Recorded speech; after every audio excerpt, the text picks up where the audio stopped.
Hello everyone, and welcome to the review of the Tesway Walker. And the name of the bike might not sound too familiar, but this bike has already impressed me while coming here to fully review it. And it's an amazing bike for several reasons, which I'm going to fully tell you in this review. So did you ever have that feeling that someone is following you, monitoring you, and watching what you do? Something like that, but not like in the horror movies, but in a good way. So I did a lot of video reviews for years and years on e-bikes and various models and so on, and I always give you pros and cons and tell you what I like, what I do not like, what should be better, what can be improved, and so on. Well, this brand, Tesway, built this Walker bike. It's funny name, Walker. You don't walk on a bike, but this is their, let's say, their entry model, because they have several other models and the others are much more powerful, bigger, better than this one. But this one was somehow built like I've told them to build it, or what I always like on other bikes, and they got all of that and put it into this one. And even better, they kept all of that at a very good price. So this is an affordable e-bike, almost like a budget e-bike, but it's a completely other thing here that we see. So enough with the praises. Today we are going to review a city bike. As you can see, it's an open frame. You can just go through it very easy, no more hopping over the saddle, and this makes it very convenient in start and stop traffic around the city, where you hop on, off, go to shopping, go to school, go to work, and things like that. And it comes in full convenience, so you get full mud guards, you get rear rack, you get everything. You get a nice shaped handlebar that is going to give you a lot of comfort, and you can adjust the bike in several ways. So you can adjust the angle here, you can rotate the handlebar, so this curvature fits better your wrists, so you get less strain. You can adjust the seat post, you can slide it back, forward, rotate this position. Of course, many bikes have that, and you get a decent long pipe here, so it's good for tall people and short people also. This has larger 25.7 inch tires, and they run with 2.4 with it, so they are a bit more chunky, fattier, and they take a good amount of shocks inside them, so it gives you a more comfortable ride. It has a longer suspension travel here, suspension fork. As you can see, it goes from here to here, so there is a lot of travel for it, and it gives you a very good comfort. You get a very powerful headlamp with LED and also a lens.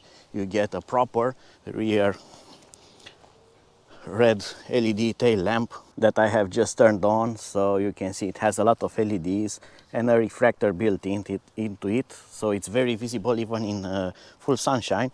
And here is the front LED and lamp, very powerful again, with a cutoff beam, so it shines from this part downward, so it lights up the road but doesn't blind pedestrians.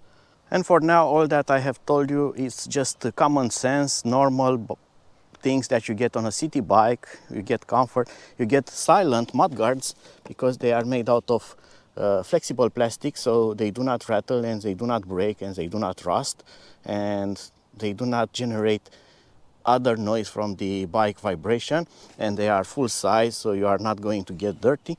So you say, okay, that's a normal bike, what's so special about it? For instance, the price is special on this, but that doesn't make sense. So it's a cheap bike, okay, you get some plastic mudguards. I don't get the idea.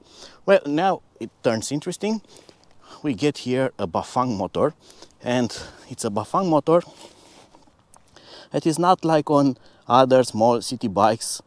By the way, this is 250 watts, 25 kilometers per hour limited, so you can ride this legally in Europe. But there is a but. This Bafang motor has a weird shape if you look at it. It's somehow like a thick pancake. It's It's not that small, but it's very big. The hub, I don't know if you can see this. So in comparison with other bikes, the size of this, it's a lot more bigger. Normal bikes with 250 watts motor have this hub not half of the size, but similar with the highest gear here, so it's smaller. What happens in this motor, it's a magic, and that magic is torque, and sometimes it's also speed. The bigger the size of the external hub is, usually has more torque because of the internal gears and how the motor spins and the size of it and so on and so on.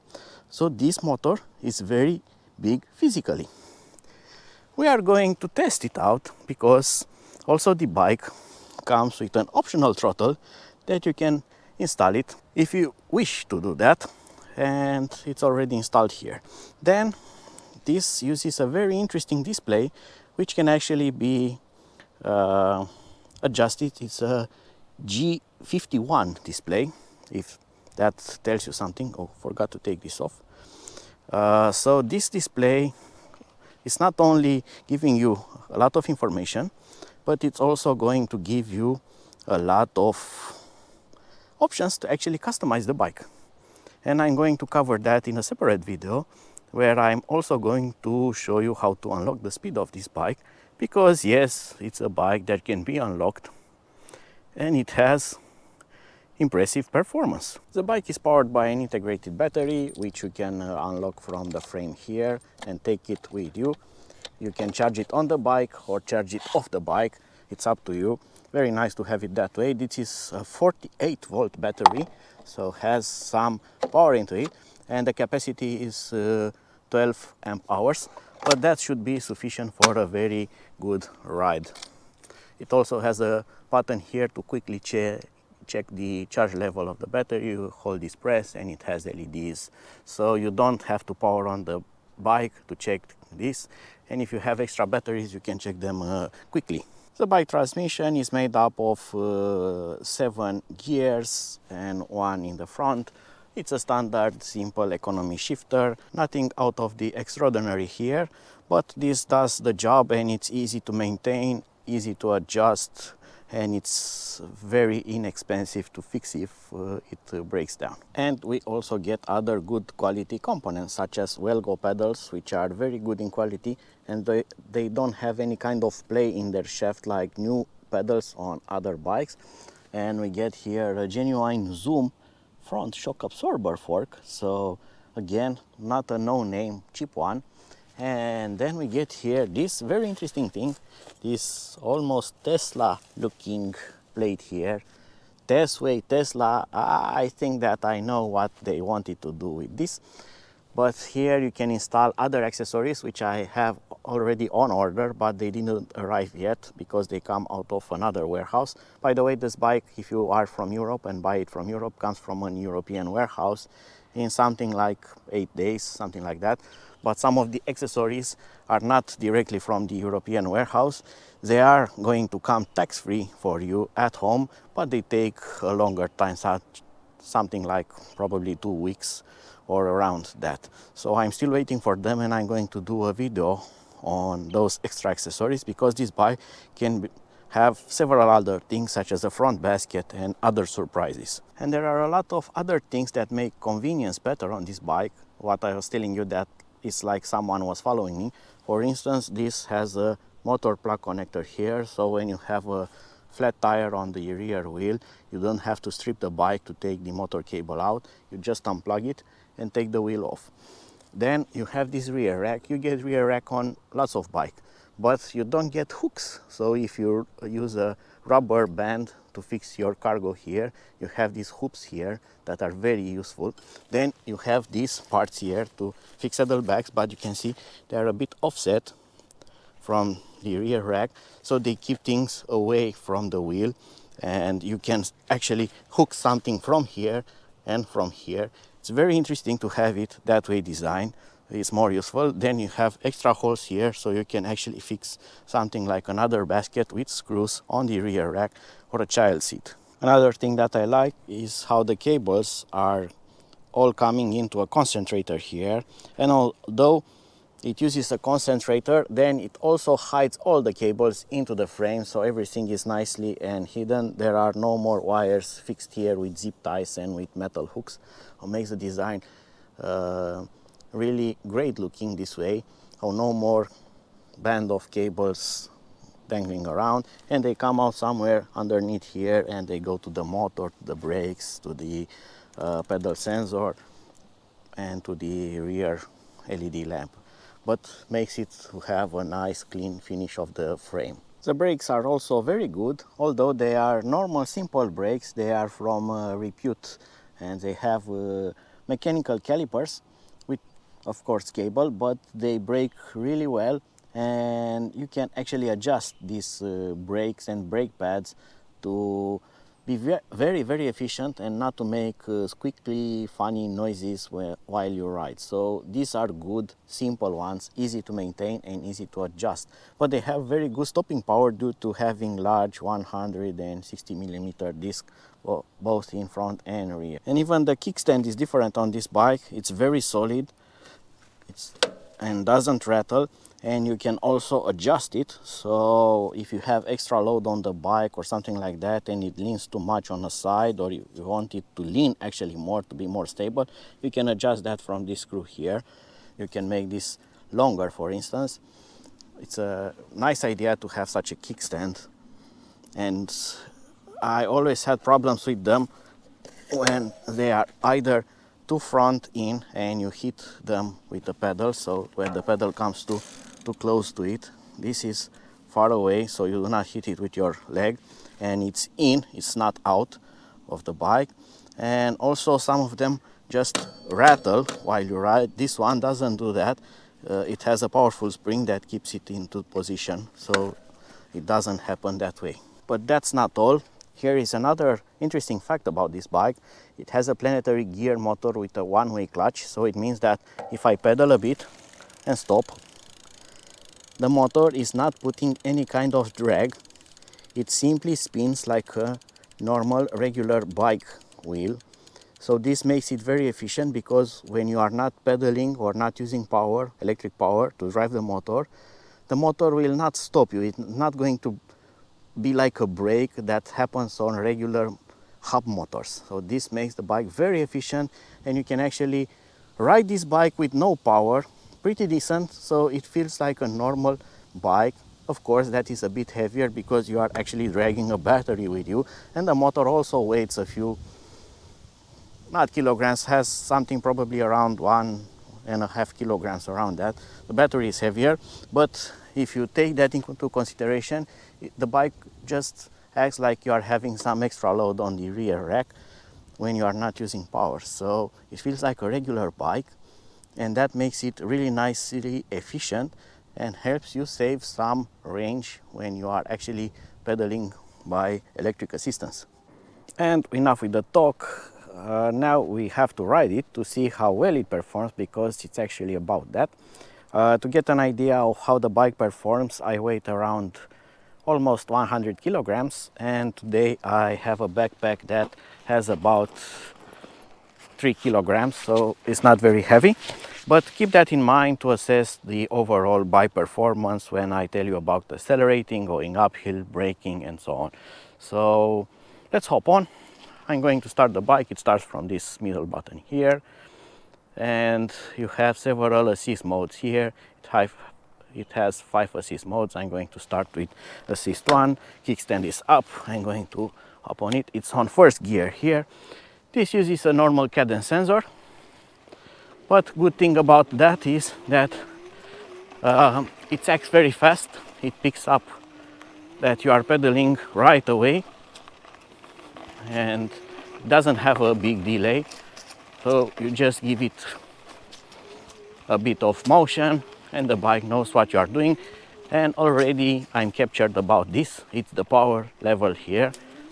It shows how much the motor is assisting you, and this is very useful in a lot of situations where you can adjust the gear that you are in and the bike assistance, so you can actually get more out your battery. So you also know when the bike is reaching its full power.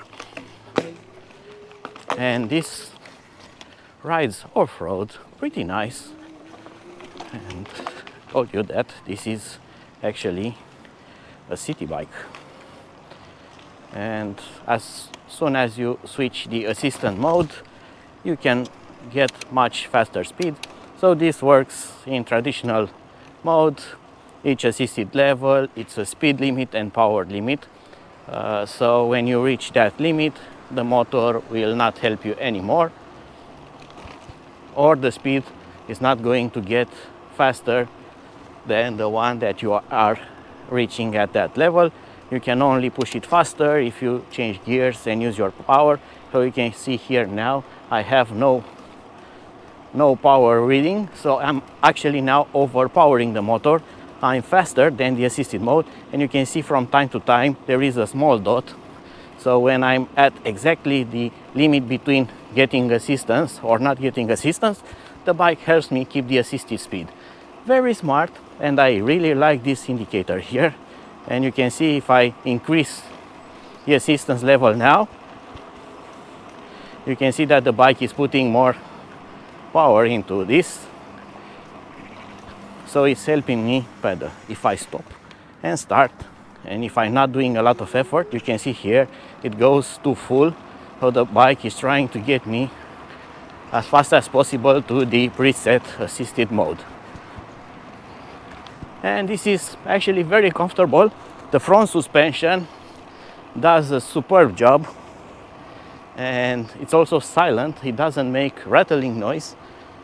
And the motor, you cannot hear it. It just has a slight hum when it's actually doing work. And now going downhill, it doesn't brake me, it doesn't do anything. So I actually need to use the bike brakes, and the bike brakes are absolutely fabulous. So the bike, although doesn't use hydraulics and fancy parts, it has enough stopping power to lock the wheels. And here is a small controversy about that. So a lot of people ask about hydraulic brakes because they have bigger stopping power. What more stopping power do you want beside actually locking the wheels? If you lock the wheels, you are going to fall off the bike. It's not going to help you with anything. You actually need more control. You need progressive brakes. You have them working fine, so you can brake easy just with one finger or with all your palm. But you want to have all of that. So you want to have good control, progression, and also power to lock the wheels. And I have all of that with these wheels. So with the brake that you get on the bike, they do the job perfectly.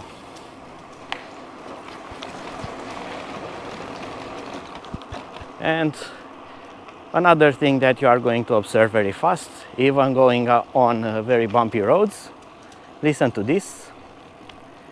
You are just going to hear this brake lever and this brake lever. Otherwise, the bike will not do any kind of noise, and you are just going to hear the hum of the motor when it's putting all the power in. But beside that, it's a very well assembled and tested bike. Everything is put together properly, so you don't have rattling parts, rattling mud guards, or rattling front shock absorbers, or a seat that is making creaking noise. Nope, it's not happening on this.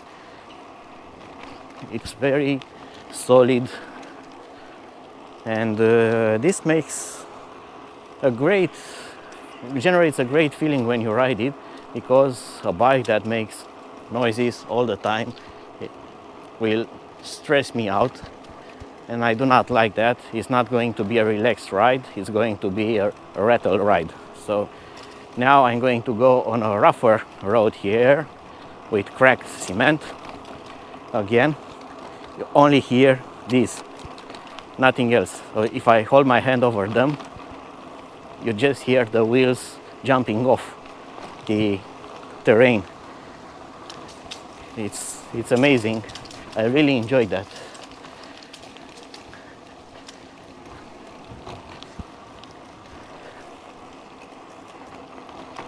And I've told you that this bike is another level in comparison with others. For instance, this simple display, as simple as it is with 3 buttons, it gives you full possibility to customize things such as removing speed limit, to calibrate wheels and so on, but it also gives you a lot of information. So besides the dynamic power bar here, you actually get this car from current, and it's a built-in current sensor, and you can see here how many amps the bike it's putting into the motor. That is great for a geek. And then you also have this volt coming from voltage, and you can see the exact voltage of the bike, including the voltage drop, which is very important also.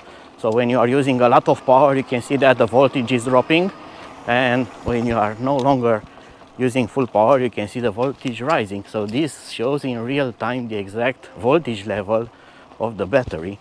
It's much better than orienting yourself with this tool here that shows the battery level.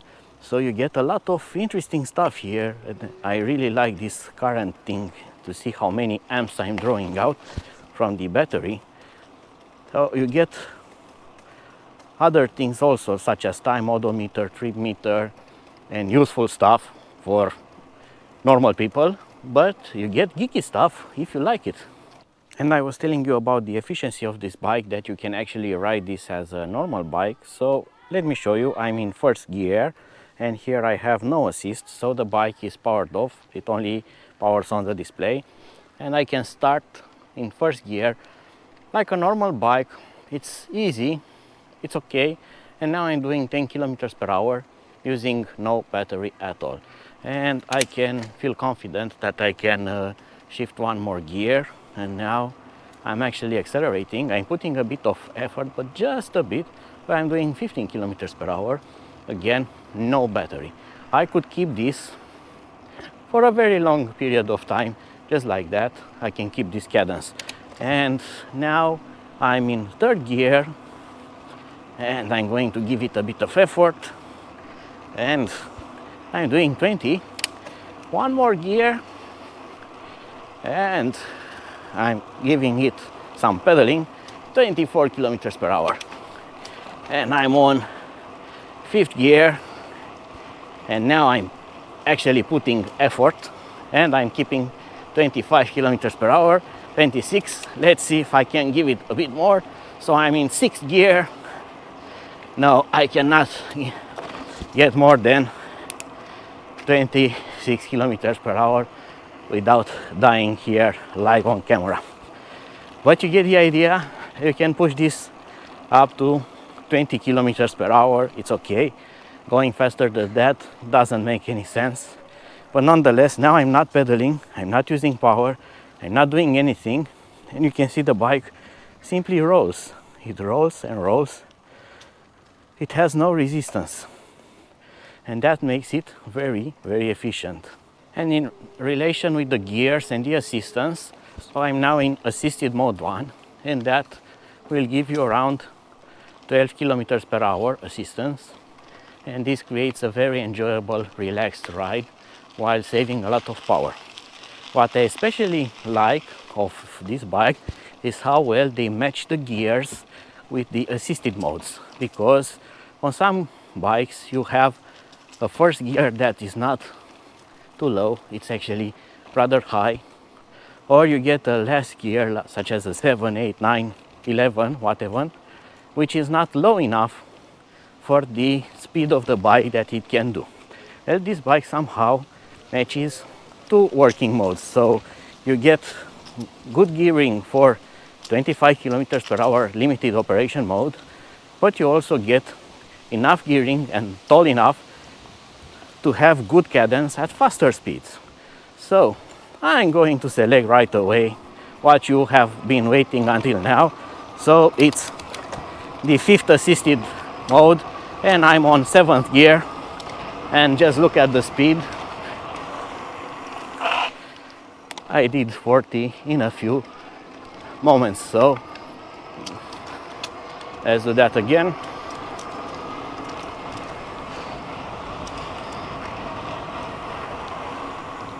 (40) again. And the top speed of this bike can actually go up to 50 kilometers per hour, which is simply amazing. But you need a bit of space, as this bike constantly accelerates and accelerates and accelerates, and you need enough space for that magic to happen.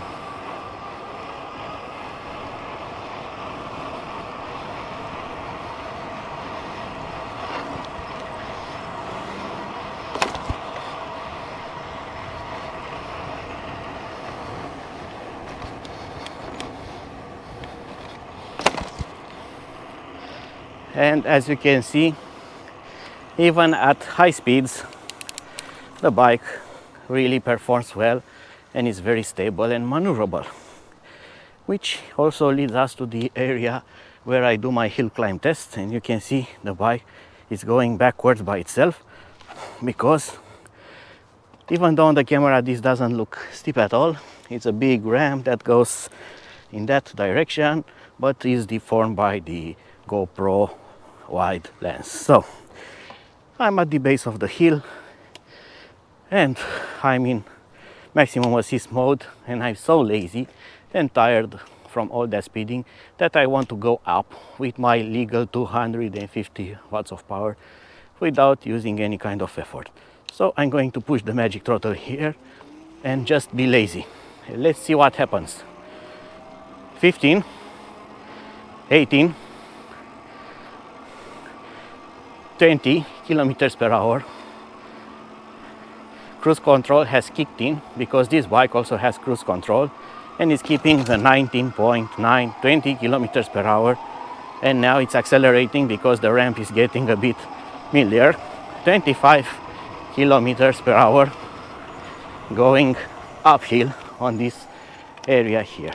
And the idea is that this ramp is featured in most of my videos, and you can see that in the beginning, a long time ago, when I was doing hill climb with scooters and small bikes that had direct drive hubs with 250 watts declared power, you can barely go uphill.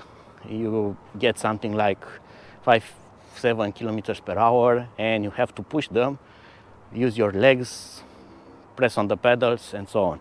The bike goes uphill, and it does a finishing top speed of 25 kilometers per hour uphill.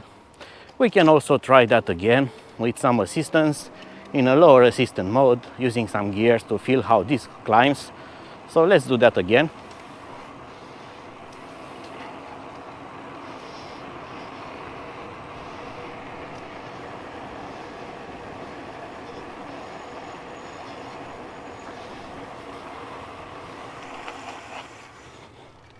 And I also like the tires, they have very good grip. So I'm in second gear here, I'm going to go with second assisted mode here. I'm going to give it a bit of pedaling. So the motor has kicked in.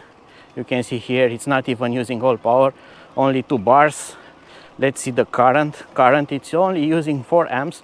That's because I'm doing greater speed than the assisted mode, so I'm going to slow down because I feel very easy, and I'm going to try to ghost pedal it, and you can see it's using 8 amps going 11 kilometers per hour, but I'm not putting almost any effort into the pedals, so I'm just barely touching them, so the bike feels that I'm trying to go uphill, but I'm not doing any effort, and I'm up. It's so relaxed, and I used very little power doing that. Oh, it's great. So if you don't hurry and you have a lot of hills, go assisted, go easy. The bike will help you, and you are not going to drain the battery that fast. You are helping a bit the bike, but the bike mostly helps you. Brilliant, absolutely brilliant. So the motor has a lot of torque. If I remember correctly, they rate this to something like 55 Newton meter. For some may be little, for others might be enough. Some may say that it's very powerful. I'm just going to tell you that in comparison with a lot of other bikes that declare anything between 40 and 60 Newton meters, this somehow outclasses them when it comes to going uphill and when it comes to accelerating and when it comes to top speed. And now some more proper testing, so why not go some off-road, some proper off-road with it. I'm going to actually go into the assisted level 1, no problem here. I'm going to go in first gear, so I have my own personal torque, and this is nice. Oh, and if you give it more assistance, it's not going to also only adjust the speed but also the power. And I'm attacking this very steep hill, and I'm going to do this obliquely a bit. This hill cannot be conquered with bikes, only a few of them and only in some diagonal orientation, but nonetheless I made it up. And again, on the camera probably there is no hill here, it looks flat. Let's get down to test the brakes.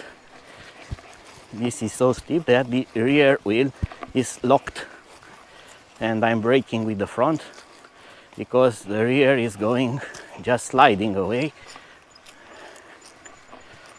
And I made it to the lower part. So the brakes work really nice and you have great control over them. You can actually not lock them. You can keep them exactly in the place where it brings you most traction without locking.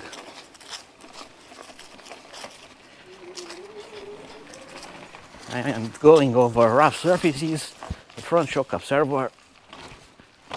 Oh, the front shock absorber does a great job. It would have been really interesting if they would have came out with a version that also has rear suspension, but that would overcomplicate things, would make the bike heavier, less efficient, and so on. But the front one works really, really well. It's also one of the best simple front shock absorbers that I have tested in last period of time, because it has a lot of travel, it works really nice, and it doesn't rattle. I hate rattling sounds on bikes. And look at that, so nice. You have such a great riding position.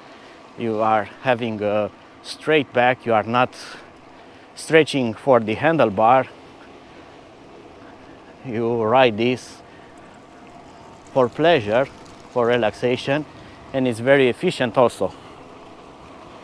And let's give it some full acceleration now with some help from going downhill.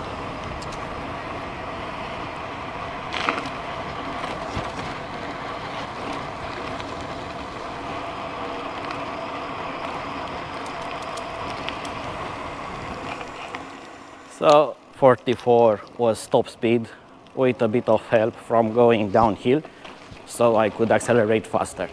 So yes, the motor on this bike and the controller and the battery, they all work in perfect synergy for giving you a proper ride, as it should, because I really hate being stuck in 25 kilometers per hour territory. And stressing out again the hill climb. So first assisted mode, you can see here is running limited current, and if I give it more assist, it's not reaching the speed that is for the assisted mode, but is bringing me more current. And if I give it one more plus, you can see now it's doing a lot more amps, and so on and so on. So it goes up to 18 amps right now. I think that the maximum for this controller, but 18 amps, it's more than enough for this kind of bike. And to have a better idea, 18 amps times 48 volts means about 864 watts of power that helps you go uphill. And that's not actually true, because the watts is not going into the motor that way. They are also related to the exact voltage. So for instance, the bike now has 50 volts, so it's actually correct this way. It's 18 times 50. So I was doing 900 watts going uphill. When the battery is actually full, it has 54 volts times 18 amps. it's 972 watts of power. So the bike has close to 1000 watts of power, or 1 kilowatt of power, when the battery is full and you are using full throttle, full power, full assistance. So as you can see, the 250 watt motor can really rip up to 1000 watts of power to help you go uphill, to help you get full speed and so on. So as I've told you in the beginning of this video, this kind of things amazes me on this bike. So you get a budget city bike, modest 250 watts of power legally, but you pump it up to 18 amps on a 48-volt battery, bringing you some serious performance. And this is opening a can of worms. It's a long discussion about, hey, but it's not legal to have more than 250 watts of power. Wrong, wrong, wrong.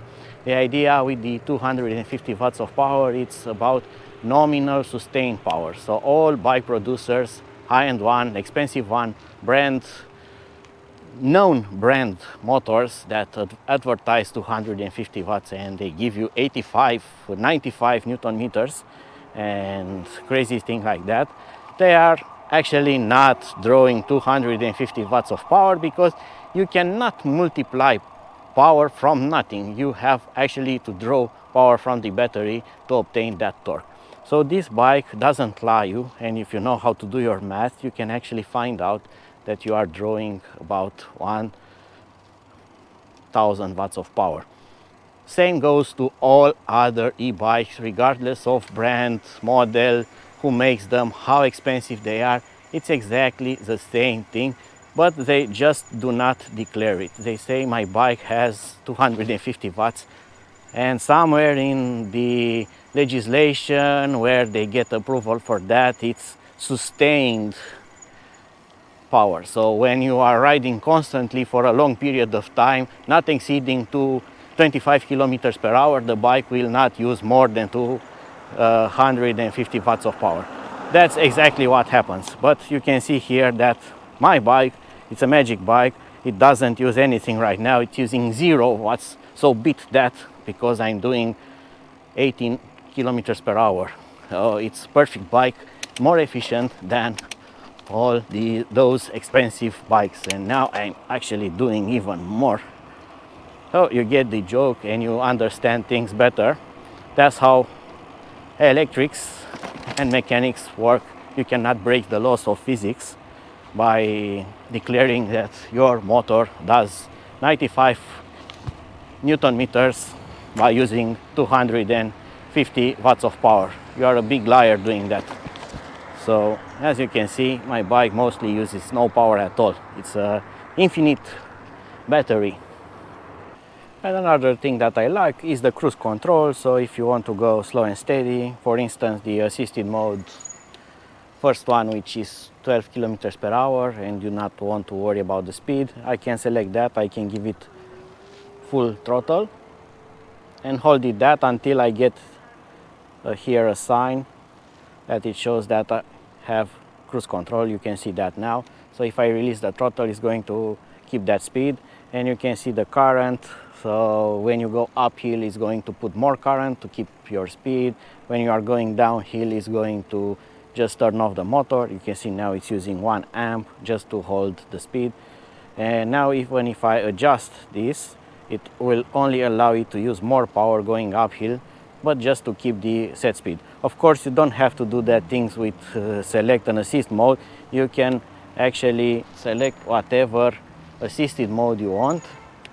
I'm going, for instance, to select the maximum one, and I'm going to keep the throttle at the same constant level for a few seconds. It needs to be constant. You do not push it, do not release it. So I'm trying to keep it that way, but it gets hard because if the road is not super flat and your finger is moving on the throttle is not going to lock into cruise control, because you are constantly accelerating, decelerating, and so on.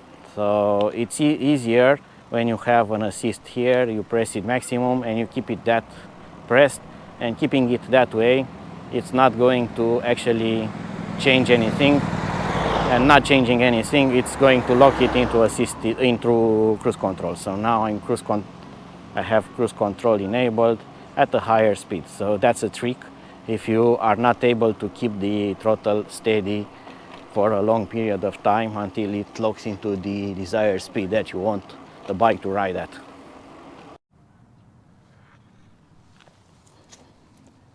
And now you have seen the bike in action, you have seen how it performs and why I like it so much. So the drivetrain is outstanding, the motor is really nice, it has a lot of power, it has a lot of speed, the display is very geeky and lets you do everything that you want to this bike, so you can actually break the law if you want to, very easy. I keep this joke and I'm going to keep it for a long period of time. Maybe someone somewhere is going to drop this nonsense with 25 kilometers per hour, or at least provide means of actually being able to register bikes that go faster than that, but there is no legislation in most countries for that nonsense. All right, rant over with that. So the bike performs really nice, it's very stable, very well built, doesn't rattle, doesn't make any funny noises. It has a great front shock absorber that has really good travel and doesn't make funny noises. It has nice mud guards because they are big size and they are light, they are plastic, they are not metal, they are not going to rattle, break down, rust, anything. So great with that. It has a sleek, nice frame, reinforced here with extra welding pipes, so it keeps the frame in one single piece. You have this nicely adjustable handlebar with angle and this with raised up grips, so it gives you comfort. You have a nice relaxed pedaling position. Use your back, it's more straight, it's not like that like on a sporty bike, and not resting all your weight on your palms, so you can ride this for a long road, not just short roads, or not racing it, but it has the performance of a racing bike. And another thing that I didn't show you in the review, but I was talking about that when I was assembling the bike, that this throttle also has here a button for a horn that probably doesn't work. Well, guess what? Yes, it has an electric horn that actually works, so wow, that's even better. And it also gets the mandatory ringer bell here that some countries will give you a fine if you don't have that, along with this orange refractor here and orange refractor there. So also safety and legislation has been taken into consideration when building this bike. So it's very hard to actually fault this. You know that on my each video, at the end of the video, I give you pros and cons, or some features or neutrals, some things that I would like to see, but it's actually very hard to find something wrong on this bike. So I cannot find cons. I tried it, I went a bit off-road with it. It's not an off-road bike. I've gone uphill, downhill, did speed unlocking and got up to 45 kilometers per hour. So it's a also cheap bike. How can I fault this? I simply cannot. But I really need to find something to tell you. It's not perfect, but what? So probably for the first time ever, I'm not going to give you any cons on this because I could not find plausible ones. I'm just going to give a feature that I would love to see on, let's call it the revision 2 of this bike, if Tesway bike will make something like that. So let's call it the Walker 2. If they would do something like that, I would love to have a torque sensor here. It would have been amazing, but torque sensor comes with a lot of complications. It raises the bike price a lot because that sensor is very expensive, and usually when you are using torque sensors with expensive motors, you get complicated displays that are locked, and you will not be able to unlock it and do magic like I did today. So it would be nice to have a torque sensor and the bike not limited, so it should freely do again 45 kilometers per hour and be adjusted by the power of your legs. It will improve the cyclistics of the bikes even more.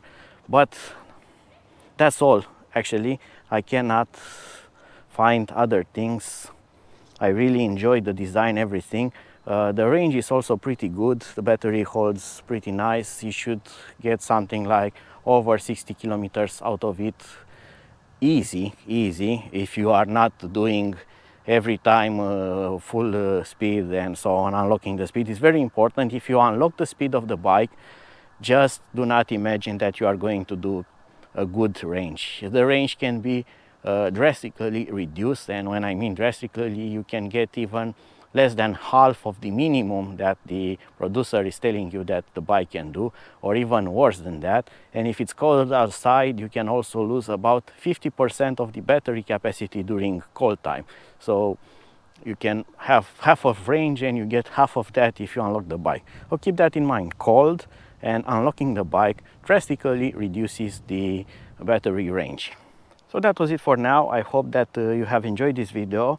Be sure also to check somewhere here. You should get a thing that you can press, or on the end of the screen, where you can find a playlist with more content related to this bike. So you get there how to unlock the speed, how to set up this with all the instructions for it, the advanced settings. You can also see there more of my ride videos with this bike, and how to set up it when you get it out of the box, because you have to install some of the parts on it. So everything will be there. So until then, see you and bye bye.